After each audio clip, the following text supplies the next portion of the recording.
Birds of a feather flock together. So where there is one foreclosure, there's typically 10 to 20 additional properties in various stages of distress or non-payment. Now, these are the types of properties that I want you guys driving for dollars on.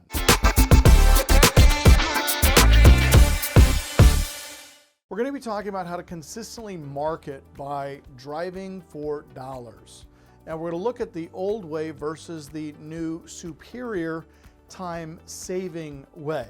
Now, just so we're all on the same page, driving for dollars is defined as the process of driving targeted neighborhoods with the intent of locating for rent or for sale by owner signs and either distressed and or abandoned properties. Now, somewhere in your notes, and I know you all are taking notes because you know better than to come in one of my trainings and not be taking notes. Somewhere in your notes, I want you to write down the following.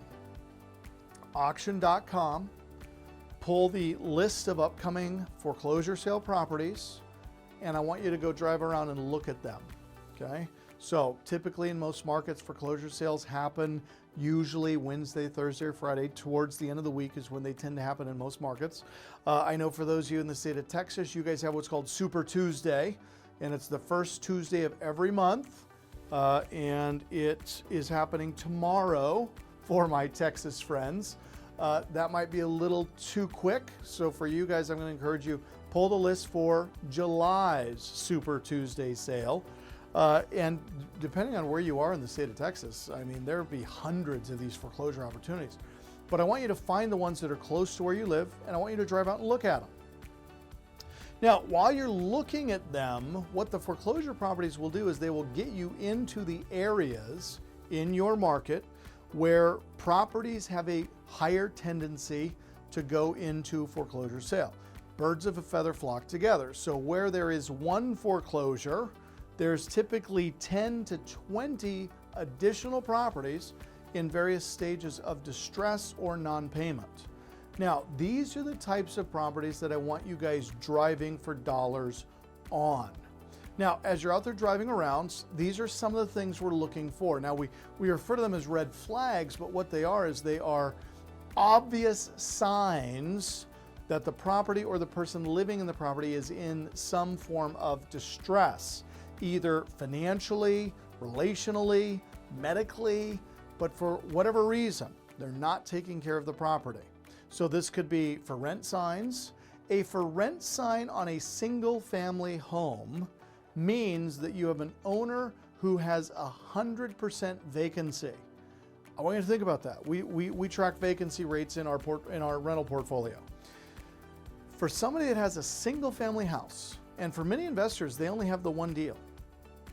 But if that property is vacant and there's a for rent sign in the front yard, you have a property owner that is bearing the brunt of the entire mortgage payment, all of the taxes, all of the insurance, all of the utilities, waiting for an owner or a potential tenant to call them and then qualify to rent that property. So for rent signs are a huge red flag that you potentially have a motivated seller.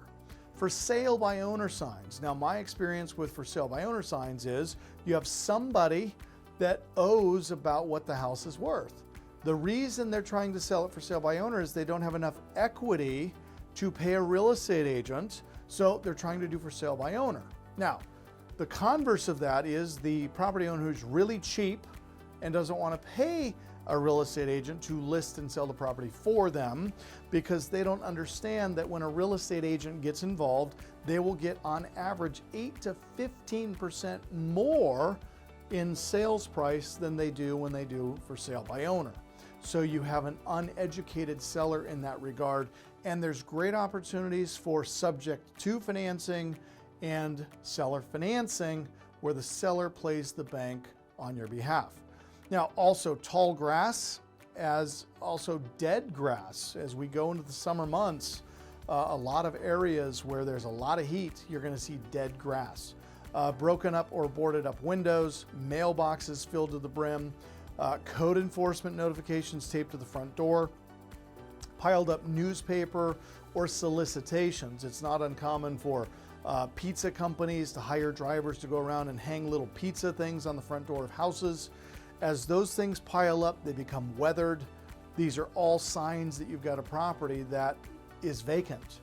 And a vacant property, you guys, represents a great opportunity depending on what the underlying liens are. So we look at what's called the debt stack. So piled up newspapers as well as overgrown vegetation.